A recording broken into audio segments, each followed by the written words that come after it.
Olá, e o Com a Palavra tem o prazer de receber nesta edição agora mais outro integrante do Legislativo de Alagoas, um deputado estadual, um deputado de projeção, um deputado que com certeza já consolidou seu nome no Legislativo de Alagoas. Ele que veio da condição de suplente, mas pela atuação, de atuação mais significativa, com certeza um dos nomes mais notabilizados na Assembleia Legislativa de Alagoas, e com essa atuação já consolidou seu nome, chegou à reeleição agora em 2022 e agora continua aí um mandato efetivamente outorgado pelas urnas. Temos o prazer de receber nesta edição do Com a Palavra o deputado estadual pelo PT, Ronaldo Medeiros. Deputado, bem-vindo. Felipe, obrigado, mais uma vez estar aqui contigo e com vocês aí que nos assistem aqui no Acta. E a propósito também, com esta vinda, mais um nome que consolida aí a terceira vinda, o terceiro convite, que a gente agradece, sempre agradece a aceitação dos convites, como a gente sempre lembra. Tem muita gente que a gente convida e não vem. Com isso, o deputado Ronaldo Medeiros passa a integrar aquela galeria de entrevistados que compõem a terceira vinda ao Com a Palavra. E, independentemente disso, se vem, a gente agradece, porque ele entende que, assim como as outras pessoas que comparecem aqui, que tem como pessoa pública essa responsabilidade para com você, cidadão, independentemente da audiência aqui do Acta, cidadão, eleitor, pessoa, alagoano aqui do Estado, a quem a gente agradece também por esta audiência. E, para começar, a gente faz um balanço aí dessa questão de mandato, de início com o tema interlocução com os governos estadual e federal. Vamos começar pelo estadual. Neste último fim de semana, que antecedeu a gravação deste Com a Palavra, o senhor esteve com o governador no interior, cumprindo uma agenda de entrega, de moradias. Estivemos em Poço das Trincheiras e em Taquarana, Mas em Poço nós fomos entregar algumas casas e, assim, emocionante a gente ver pessoas que tinham casa de taipa, pessoas que o chão de barro, quando chovia, as pessoas molhavam dentro de casa. A gente vê que essas pessoas hoje têm uma moradia, Felipe, decente, O pessoal que assiste a gente não sabe o que é morar numa casa de taipa. Isso é muito difícil. E a gente vê também que isso, para mim, particularmente, que estou no quarto mandato, é gratificante, porque foi uma ação nossa parlamentar, Eu estive visitando alguns quilombolas, e essas casas de agora foram entregues em um quilombola, e eu via casas de 1,20 m, as pessoas entravam para dormir, cozinhavam fora, algo desumano, e dessa ida nossa a gente traz um projeto junto com a prefeitura, fala com, na época, o governador Enan Filho, agora o Paulo, o Paulo liberou recursos ainda no ano passado, essas pessoas começam a ter dignidade, E não é somente na habitação, Nós temos escolas sendo construídas em Poço das Trincheiras, nós temos estradas sendo construídas em Poço, quer dizer, são diversas obras que levam cidadania. Isso é importante para a gente que está no mandato. A gente sabe que o parlamento, o parlamentar, ele não tem o poder do executivo de construir, mas é através dessa interlocução que a gente tem com o governo do Estado e essa ligação que a gente tem com os movimentos sociais, visitando os sítios, visitando comunidades quilombolas, visitando povos indígenas aqui em Alagoas, que a gente consegue trazer, só escutando, ouvindo e sentindo, que é diferente de estar no gabinete. No gabinete tudo funciona, Você tem o café, você tem água, tem ar-condicionado. Diferente da gente ir lá e ver pessoalmente, porque a gente passa a sentir, E esse sentimento, a gente enxergando lá, dá mais energia e força para a gente pedir aqui em Maceió. A propósito dessa questão levantada pelo deputado, eu até dou um testemunho. Logo depois das chuvas de 2010 aqui em Alagoas, muitas cidades, entre as quais Murici, que a gente foi fazer uma reportagem, o pessoal passou um tempo em barracas de lona e logo depois houve a entrega de casas populares. Numa dessas entregas, um dos depoimentos que eu peguei que a mim me tocou também, e como o deputado citou essa questão, a moradora falou e nesse momento ela se emocionou. E aí ela disse o seguinte, é uma emoção abrir uma janela. Eu disse, por quê? Porque ela fazia muito tempo, desde que não tinha casa com janela, e morou em barracos, e nas barracas cedidas pela Defesa Civil, que também não tinha. Ou seja, para ela, um ato aparentemente bucólico, irrisório, uma coisa pequena, de abrir uma janela, era tão significativo, né? Casa, né? Casa, eu digo sempre, o seu lar é um santuário, né? E você, quando passa não ter santuário, a tua raiz, né? Você fica como uma árvore sem raiz, né? Qualquer coisa você cai, não acho que o ser humano, ele ter uma casa e ter comida, né? Isso é imprescindível. Todo ser humano, né, a gente tem que lutar para isso, né? E o presidente Lula, ele é muito feliz quando ele fala, né? Não veja só, a gente fala em tecnologia, a gente fala em homem à lua, a gente fala numa série de tecnologias, mas a gente no Brasil, nós temos que levar comida. Depois que o Lula sai do governo, né, a fome volta, e volta de uma forma assustadora no Brasil. E ele quer, né, terminar o governo. Uma das metas dele prioritária, eu diria a meta prioritária, é que todo brasileiro, toda brasileira tenha, né, almoço, faça as 3 refeições durante o dia, né, e tenha o que comer, tenha a sua moradia. E a propósito dessa menção que o senhor faz, eu colocaria essa questão efetivamente mais política agora. Como é que tem estado essa interlocução, né, nessa ação lá em Poço das Trincheiras, que a gente mencionou, iniciou aí, teve essa participação, essa interlocução bem próxima do senhor, que, no entanto, é do PT, a despeito da aliança que tem muito próxima aqui em Alagoas com o governo. Mas em outras ações mostra também essa participação, essa presença de Ronaldo Medeiros junto ao governo do estado como um interlocutor. E como é que fica essa situação dentro do partido, o seu, e no MDB? Causou alguma estranheza, causou algum racismo, ou isso está pacificado? Como é que está essa situação? A gente vem trabalhando, nós participamos de uma aliança política o ano passado, né? O PT aqui, nós apoiamos a candidatura do governador Paulo Dantas. Eu votei nele 3 vezes, né? Votei a primeira vez na Assembleia, votei no primeiro turno, votei no segundo turno, né? Votamos também no senador Renan Filho, votamos no Lula, foi um grande palanque aqui, né? Um palanque de centro-esquerda aqui em Alagoas. E esse palanque saiu vitorioso, né? Nada mais comum e justo que essa parceria, ela continue agora no governo, né? Se a gente fez uma parceria de palanque, uma parceria de propostas políticas, né? E a gente, quando o Paulo ele dizia, vou dar continuidade ao governo, vou continuar com os projetos na educação, nós vamos construir casas aqui, nós vamos construir estradas, nós vamos construir escolas, e hoje a gente está entregando aquilo que foi, não é, prometido na campanha.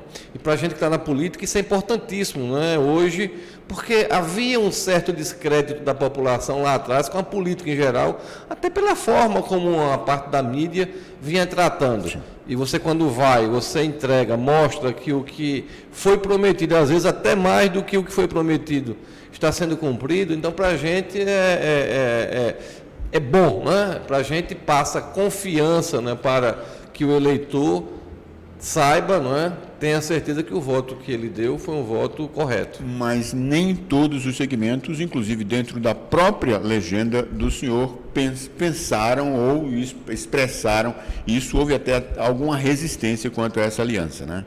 Sim, o partido aqui em Alagoas e no Brasil todo, não é? Ele é formado, o PT, por grupos políticos, que a gente chama de tendências internas, não é? Nós temos grupos, não é, que faz parte da democracia do partido. Democracia, né? Também. Que não aceitavam, mas o importante é que a maioria, não é? Assim como o Lula venceu, 2, 3 milhões, sim, mas é a maioria. Na democracia, por um voto você ganha. Não é? E no partido, a tese, não é? No partido, o grupo que decidiu o apoio ao Paulo Dantas, na época, foi o grupo que venceu, o grupo majoritário. E bom que quando você decide, o partido aceitou, né? O partido foi para a campanha, fez campanha, os debates foram, na época correta, eu diria, na época de debater realmente, de você fazer propostas, e a proposta vencedora foi essa, que eu participei também dela, de votar no Paulo Dantas. No âmbito nacional, aí eu poderia dizer, na minha avaliação pessoal, existe uma inversão. A gente tem o governo federal do PT, porém, haveria uma interlocução maior com o governo federal da parte do MDB. Isso existe realmente, está pacificado, o PT mereceria, na opinião do senhor, buscaria mais espaço, mereceria até mais espaço aqui em Alagoas, no âmbito federal, do que está tendo? O governo Lula é um governo de coalizão, né? A sociedade decidiu eleger o Lula, mas também decidiu eleger deputados federais e senadores de vários partidos, né? Para se governar, o Lula tem buscado formar uma maioria, né, nomeando em alguns cargos, né, ministros de outros partidos, né? Entre esses partidos o MDB. Né? O Lula precisa, para governar, para levar comida, não é, para todos os brasileiros, uma educação de qualidade, melhorar a saúde que foi tão atacada pelo governo passado, pelo governo Bolsonaro, né? Não só com falta de vacina, mas com falta de investimento, né? Na ciência e tecnologia. Ontem eu assisti a uma matéria, né, no Fantástico à noite, onde mostrava para a gente ali essa falta de investimento que ocorreu, né? Pesquisadores saindo do Brasil, pesquisadores pagando para trabalhar, e ninguém faz ciência dessa forma. Na ciência e tecnologia você tem que investir. Você forma doutores, não investe na pesquisa. O mundo todo, os países, né, a Alemanha, Estados Unidos, a própria China, levam o pessoal já formado, um pessoal que o Brasil gastou dinheiro, esse recurso que o Brasil gasta é o dinheiro do imposto do brasileiro, que tem que ser revertido para o Brasil, na ciência e tecnologia. País nenhum no mundo se desenvolve sem investir em educação, na sua ciência e em tecnologia. A propósito também do mandato, o deputado Ronaldo Medeiros foi um dos nomes, aliás, o nome que no âmbito da Assembleia Legislativa se notabilizou por embates de defesa do PT e em especial do governo Lula, dos governos anteriores, no momento de desgaste, um momento em que o presidente Luiz Inácio Lula da Silva não era o presidente. Como é que está? O senhor chega a fazer uma análise, uma equiparação daquele momento para com este? Olha, chegamos lá, fica aquele sentimento de vitória, ou até um sentimentozinho de vingança, digamos assim, ou está mais aquela situação, agora somos mais vidraça do que pedra?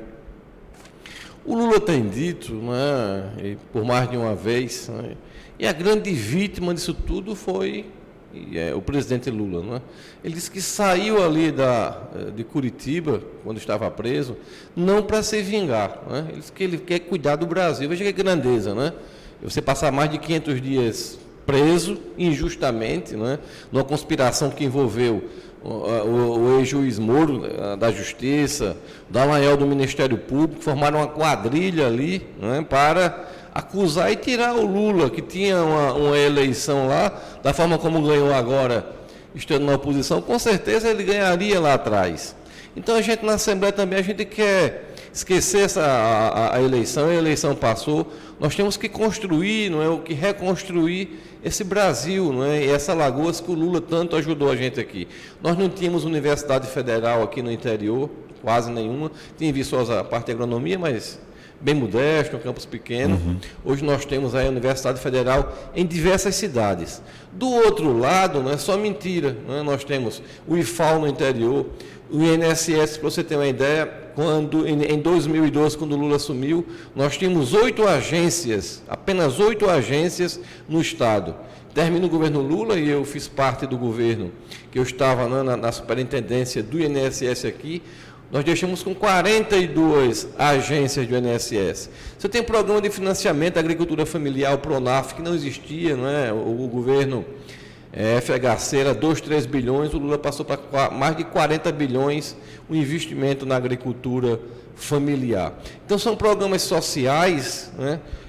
Todos voltados para as pessoas que menos precisam. Porque você, quando atende essas pessoas que menos precisam, o que tem muito ganha. Ganha por quê? As pessoas passam a comprar. Não é? A camada de baixo, a mais pobre, que não compra com regularidade alimento, não compra uma roupa, não compra um sapato, um vestimento, um sapato, ele passa a comprar. O comércio passa a vender. Quando o comércio passa a vender, as cidades passam a arrecadar mais, o Estado passa a arrecadar mais recursos, a União passa a arrecadar mais, e a indústria lá em cima, ela passa a produzir mais, porque tem mais pessoas comprando. O grande segredo do governo Lula, né, é olhar para as pessoas que mais precisam. E foi um momento que o Brasil quase não tinha desemprego, um desemprego mínimo, né, de menos de 5%, que bancos, que indústrias, que empresas estavam gerando muito recurso, não é? Estavam gerando emprego, renda. Eu lembro que na época eu estava construindo uma casa aqui, em 2008, 2009, a gente não encontrava pedreiro. Por quê? A construção civil muito aquecida, Minha Casa Minha Vida, né? Sendo construído, os empresários investindo em imóveis. Então, tudo isso gerou naquele período, que foi um período muito rico para o Brasil, e principalmente para o brasileiro, que passou a ter emprego, que passou a ter sua comida, passou a viajar de avião que antes não viajava, passou a ter sua casa própria, passou a comer mais. Então, aquele momento, nós temos que reconstruir agora e avançar, não é? Muito foi destruído desse momento, não é? As universidades, até o ano passado, estavam sem recursos para pagar energia. Estavam sem recursos, cortaram segurança, as universidades, numa situação muito difícil, atrasando folha de terceirizado, né, dos trabalhadores que são de empresas terceirizadas. E hoje a gente vê a educação, né, voltando a ser prioridade aqui no Brasil, o governo investindo na saúde, né, isso é importante. Eu falava com o governador fazendo convênios, e nós temos aqui só na capital 7 UPAs que não estavam conveniadas, porque o Bolsonaro perseguiu Alagoas, né, e quando você persegue um governo não credenciando hospitais, não credenciando UPAs, você sacrifica o povo, que passa o Estado a bancar uma política pública que deve ser uma política pública financiada por município, pelo Estado e pela União, com a maior parte, né, da União, fica 50% no caso das UPAs, que é bancado pela União.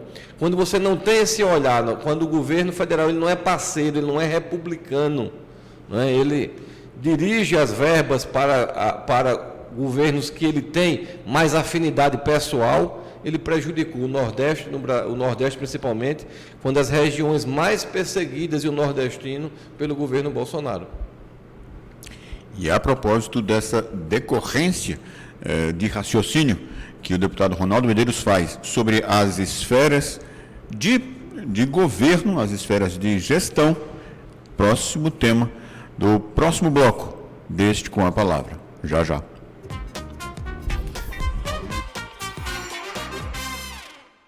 Hoje vamos contar como a Braskem está contribuindo com as obras de mobilidade urbana que vão dar fluidez ao trânsito e mais segurança para pedestres e ciclistas. Mais de 33 quilômetros de ruas e avenidas estão sendo recuperadas ou construídas, além de ciclovias, semáforos inteligentes, monitoramento de trânsito e melhoria na acessibilidade. Esse pacote de obras é planejado pelo município e executado por empresas especializadas com a fiscalização do poder público. As intervenções estão previstas no termo de acordo socioambiental, que trata das ações para os bairros que estão recebendo moradores das áreas desocupadas e para o Pinheiro, Bebedouro, Mutange, Bom Parto e Farol. Com um orçamento de 360 bilhões de reais custeado pela Braskem, as obras já começaram e devem durar cerca de 3 anos e meio. Quer saber mais? Acesse braskem.com.br/Alagoas.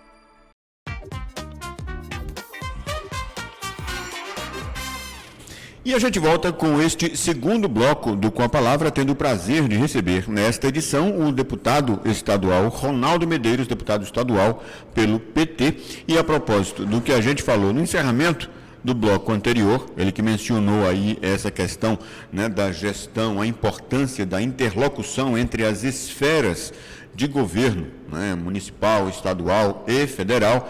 Aí, a propósito disso, a gente entra num tema que é mais ou menos obrigatório para aqui nesta edição do Com a Palavra. A gente está próximo aí das eleições municipais. Ronaldo Medeiros será um nome, disputará alguma prefeitura, não? Sim, não é? Nós temos que Maceió defende que o partido lance um candidato, não é, a prefeito. Nós temos que voltar aqui, o PT tem que voltar a ter protagonismo nas eleições. Não é? Nós há muito tempo que a gente não disputa assim para valer uma eleição. Não é? Esse aqui em Maceió é o momento. Aqui você tem o deputado Paulão, aqui você tem, eu também já me coloquei à disposição. Não é? Nós temos Delmiro Gouveia também, que eu sou muito lembrado lá em Delmiro Gouveia, uma cidade que eu tenho assim, uma votação, fui o segundo mais votado por 2 eleições, nessa eleição do ano passado e na eleição de 2018. Uma candidatura majoritária você tem que ter grupo, né? Uma candidatura que não é você que constrói essa candidatura, né? São as pessoas, essa toda uma conjuntura nos municípios.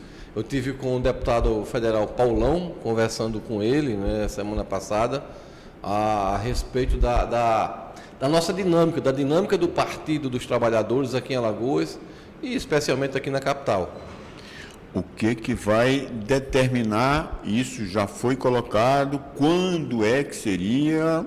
Tema bom, o deputado adianta uma questão muito importante aí, a gente agradece o prestígio de ter aqui nesse espaço, colocando essas informações, o que determinaria isso daí, essa definição. O senhor falou, obviamente, que é uma escolha de grupo, né, deverá envolver a legenda como um todo, legendas aliadas e tudo, mas alguns fatores já tão determinantes, por exemplo, a situação, presença em pesquisa será uma delas, obviamente, né?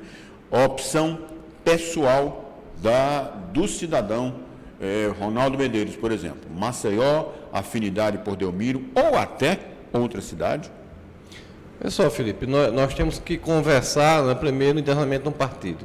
O Paulão ficou de sentar com o presidente, eu também vou procurar o presidente aqui do PT aqui em Alagoas, né? E Maceió, que a eleição vai ser municipal, né? Vai ser aqui, que é o Marcelo, né? Marcelo Nascimento, para a gente amadurecer, né? A gente tem que começar a dialogar, a gente tem que começar a conversar, a construir essa base de uma candidatura em qualquer município que seja, né? Eu falei esses dois assim, que são os dois que eu tenho mais ligação, que eu tenho mais afinidade, né? Então é nesse diálogo, primeiro com o partido, construindo o partido, depois do partido a gente sair para construir com outros partidos, buscando parcerias, né? Porque é importante você buscar essas parcerias para a construção de uma candidatura majoritária. Vou aguardar essa semana, né? O deputado Paulão teve compromisso, né? O deputado falou que iria buscar a direção, reunir nomes, né? Nomes aqui de ex-parlamentares, de pessoas que disputaram a eleição. Nós temos aqui o deputado Júlio Cabral, né? Que foi também deputado comigo, nós temos aqui o Basile, nós temos aqui o Elton Roberto, nós temos aqui uma série de companheiros e companheiras, né? A Edla também foi candidata aqui também, né? A deputada foi bem votada, para a gente começar a construir, né? O importante é que o partido tenha candidatura, né, no máximo de municípios, até porque nós somos governo federal, nós conseguimos eleger o governo Lula, nós temos uma interlocução hoje, claro, muito boa com o governo federal, e nós temos que colocar em prática, né, aquela política que o Lula faz pelo Brasil, que o Lula está fazendo aqui em Alagoas, para a gente colocar em prática no município. Né? Nada mais lógico do ponto de vista político, do ponto de vista eleitoral, algo absolutamente legítimo que haja essa presença do partido, como o senhor cita, do presidente da República, numa quantidade significativa de municípios. Né? É importante, né? A gente ter vereadores, né? A gente tem que ter uma bancada maior na Assembleia Legislativa, nós temos que ter como meta, na minha opinião, ter 2 deputados federais aqui em Alagoas, nós temos que construir, né? E para isso a gente tem que conversar, a gente tem que mostrar os nomes do partido, abrir espaço, abrir espaço onde nós temos secretarias, não é? Claro, vem da parte técnica, mas também a parte política, nós temos que dar visibilidade, não é? Isso que eu venho defendendo no partido, dar visibilidade às pessoas que têm um conteúdo técnico, não é? Mas também que consiga, não é, nesse técnico, agregar o político. O Elton, um professor universitário, um advogado aqui, com nome muito bom aqui em Alagoas, um advogado que conseguiu se firmar seu nome na profissão, como professor. A gente tem o Basílio, a gente tem o Júdice, tem uma série de companheiros e companheiras que conseguem, né, a gente dando visibilidade a eles, eu tenho certeza, crescerem também, né, crescer em número de votos, ajudando no parlamento, ajudando na Câmara Federal. E aí, para consolidar, a gente puxando um pouquinho da palavra, fazendo aí, cumprindo a nossa função de entrevistador, de repórter na essência, então a gente pode cravar, consolidar que é essa a conjuntura. Ronaldo Medeiros, além de outras lideranças do PT em Alagoas, será um nome a ser colocado, é um nome já colocado para disputar uma prefeitura em Alagoas em 2024. Sim, de certeza, né? Eu tenho, assim... Felipe, eu venho, né, de um órgão público chamado INSS, né? Nós aqui em Alagoas, nós fomos gestores, eu fui gestor aqui, 8 anos desse órgão.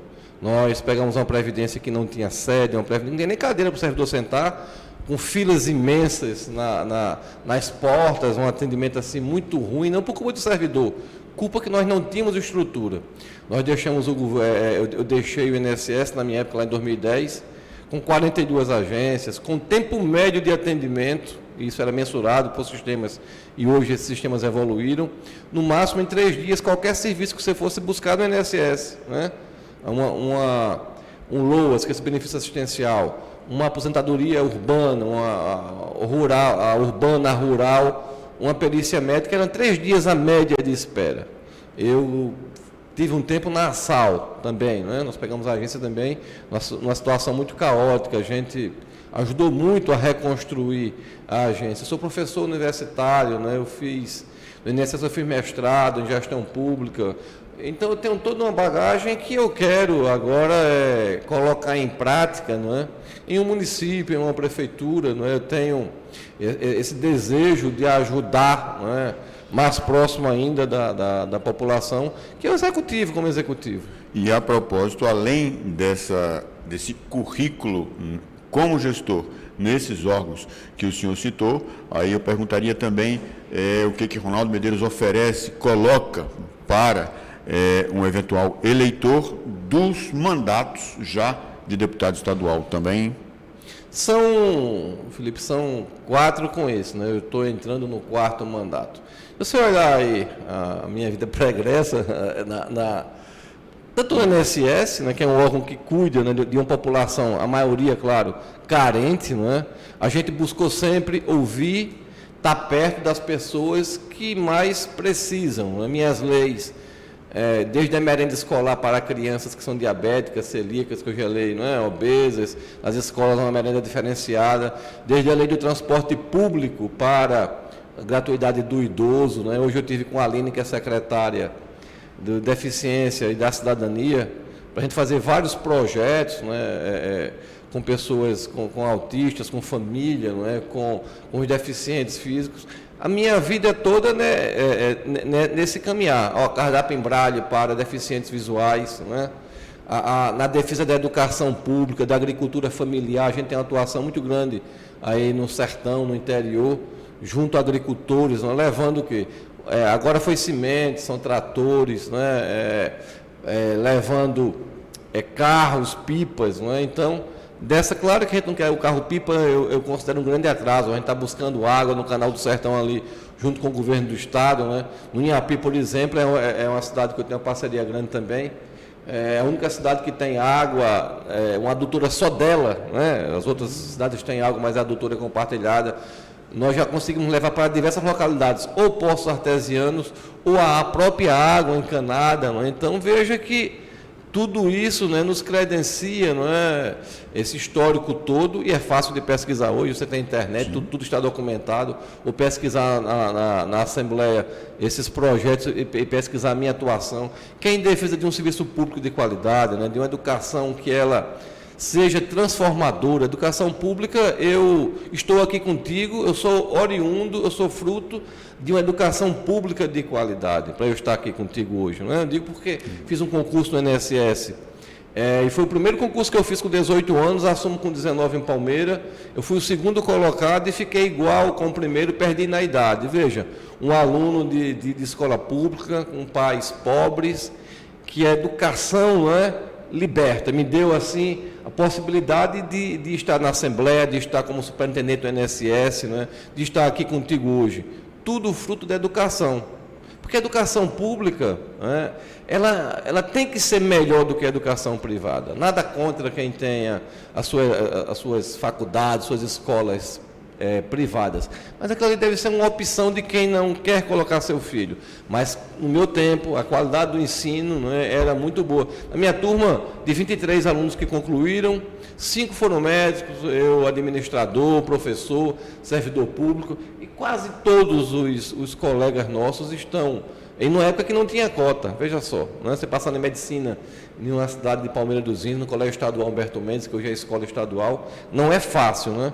A educação pública, ela te dá uma oportunidade de você ganhar a tua vida com dignidade, de você escolher, eu quero ser servidor público, passar no concurso público, eu quero ser um profissional liberal. Ela te abre essa oportunidade, iguala, né, as oportunidades, que é a única política pública que iguala, não é?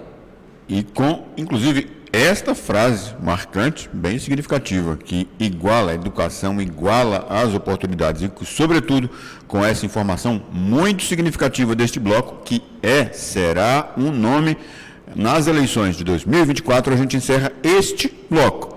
Tem um intervalo, mas ainda tem mais, já já.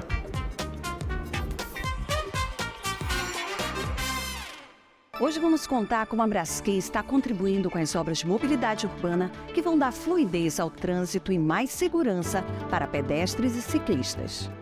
Mais de 33 quilômetros de ruas e avenidas estão sendo recuperadas ou construídas, além de ciclovias, semáforos inteligentes, monitoramento de trânsito e melhoria na acessibilidade. Esse pacote de obras é planejado pelo município e executado por empresas especializadas com a fiscalização do poder público. As intervenções estão previstas no termo de acordo socioambiental, que trata das ações para os bairros que estão recebendo moradores das áreas desocupadas e para o Pinheiro, Bebedouro, Mutange, Bom Parto e Farol. Com um orçamento de 360 bilhões de reais custeado pela Braskem, as obras já começaram e devem durar cerca de 3 anos e meio. Quer saber mais? Acesse braskem.com.br/Alagoas.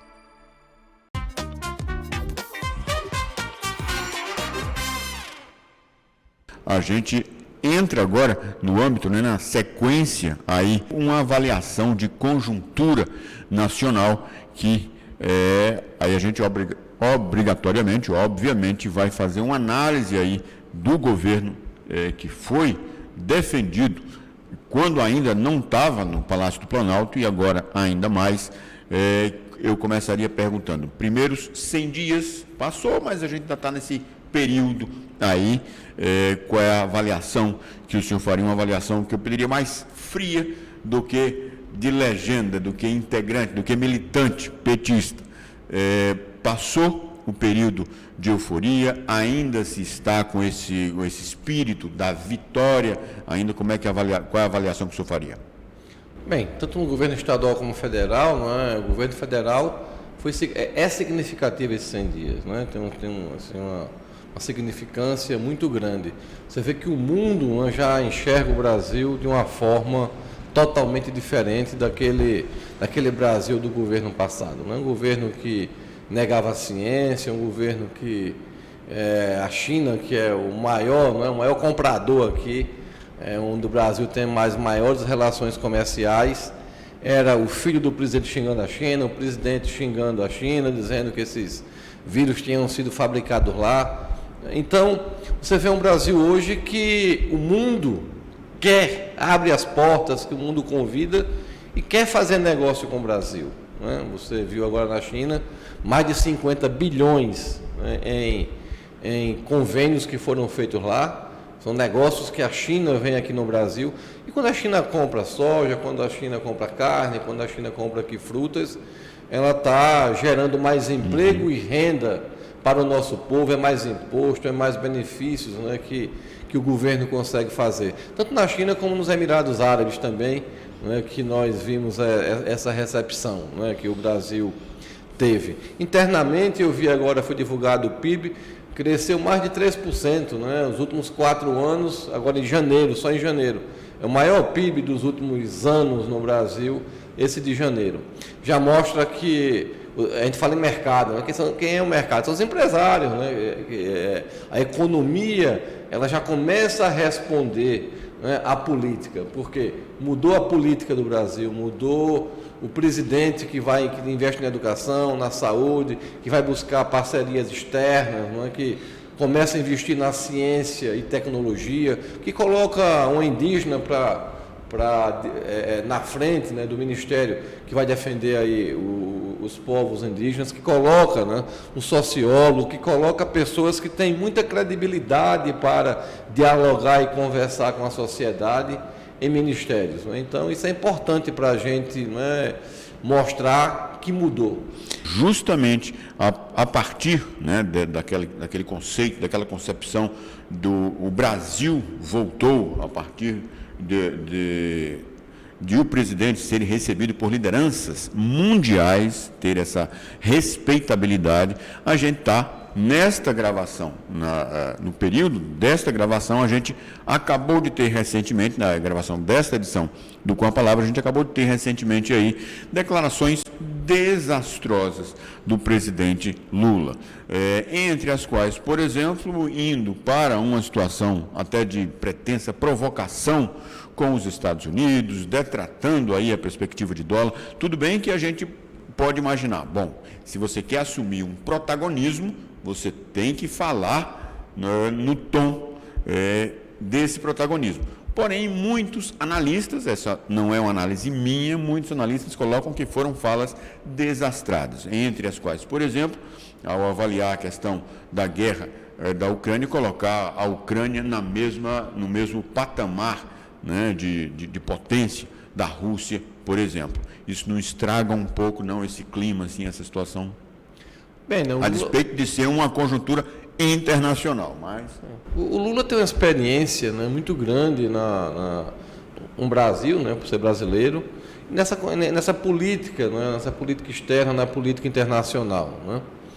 Os americanos, para você ter uma ideia, o presidente americano, durante todo o seu... Tem mais de 2 anos que ele está presidente, não veio nenhum país na América do Sul, ele veio aqui. É um país, não é um presidente, é um país que ainda olha para a gente como uma republiqueta, como... aqui não é nem terceiro mundo, é quarto, quinto mundo. Né? Então, o Lula, quando fala assim, claro, né, ele quer mostrar que o Brasil existe, que a América do Sul, que os sul-americanos, que eles existem, né, que nós brasileiros temos um potencial muito grande, né, que a gente não pode ser tratado, né, como colônia, como lá no passado nós éramos tratados. Então, ele tem toda essa simbologia na sua fala, né? Ou seja, no instante eles vão prestar atenção na gente. Perfeito, né? Porque o Brasil e a América do Sul, né, nós somos gigantes. Nós temos aqui um Mercosul que os americanos do norte, né, os Estados Unidos, que eles ignoram, que não querem que dê certo aqui.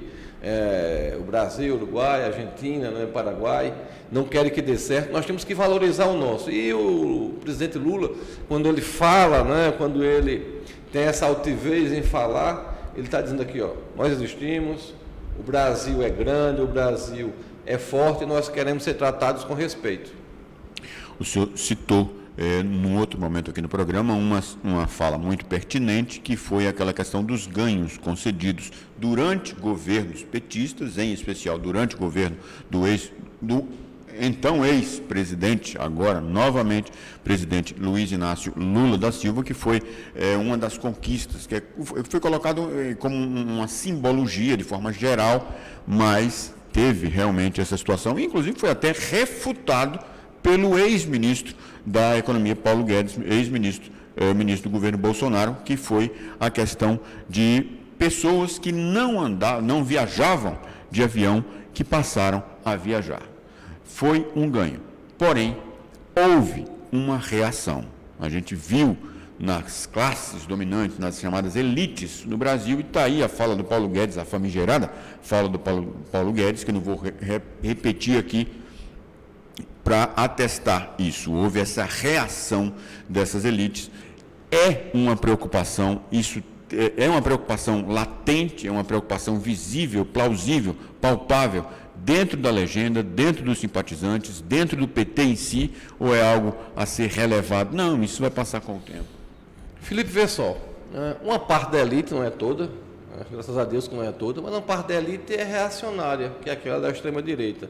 Ela não quer que seu filho sente do lado de um filho de um pobre em uma universidade federal, porque as universidades públicas, elas são universidades mantidas com os impostos, principalmente das pessoas pobres que compram, né?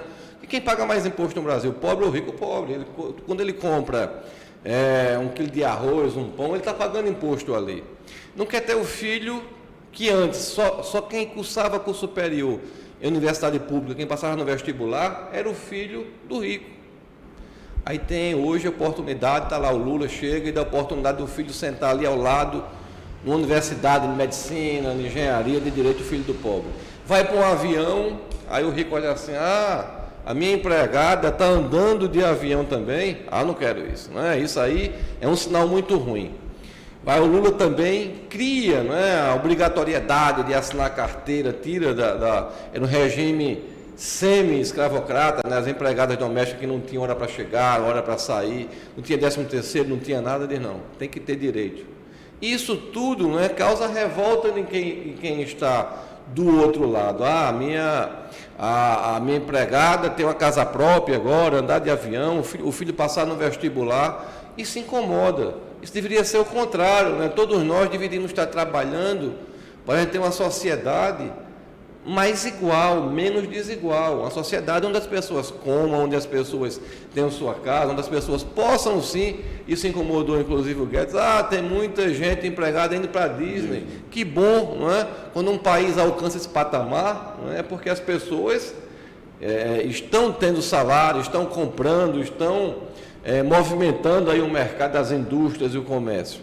Então essa sociedade é que uma parte da elite ela não aceita que o Partido dos Trabalhadores, né, quer manter aquela relação de empregada sem nenhum benefício social, sem nenhum direito social, quer manter as universidades somente para ricos. Eu vi muita gente criticando, vai colocar uma universidade pública em Delmiro Gouveia Federal, vai colocar um IFAL lá em Piranhas, vai colocar em Arapiraca curso de medicina, porque só querem ter seus filhos, né, médicos. Tem que ter teu filho, mas tem que ter o nosso filho também, tem que ter o filho das pessoas que menos têm. É essa a sociedade. E muitos desses se dizem cristãos, né? Esse é um grande embate, né? Que cristão é esse que lê a Bíblia, que coloca ela embaixo do braço, mas na hora da prática, né, que é o principal, né, você faz tudo ao contrário daquilo que você leu, daquilo que muitas vezes você orou, você rezou. Então essa sociedade é que o partido defende.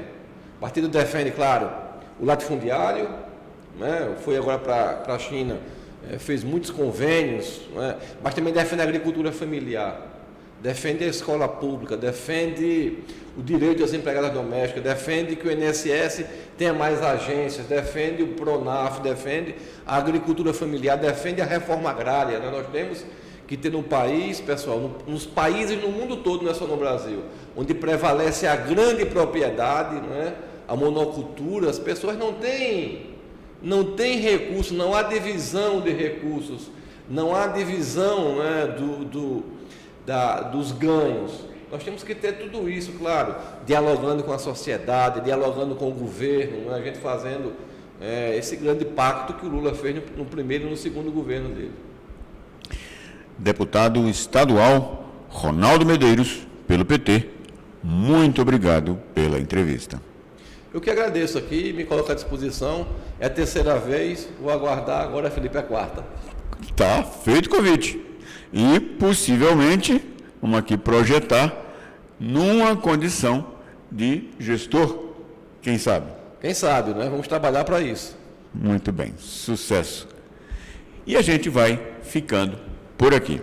E como você sabe, né, a gente sempre encerra com algo para deixar aí, para refletir, deixar aquela reflexãozinha. E a propósito de assuntos tratados aqui, muito bem colocados, levantados pelo deputado Ronaldo Medeiros, essa questão da desigualdade, essa necessidade de se rever toda essa concepção, que me ocorre é a seguinte: atribuído não tem, é um autor anônimo daí da sabedoria dessas redes sociais.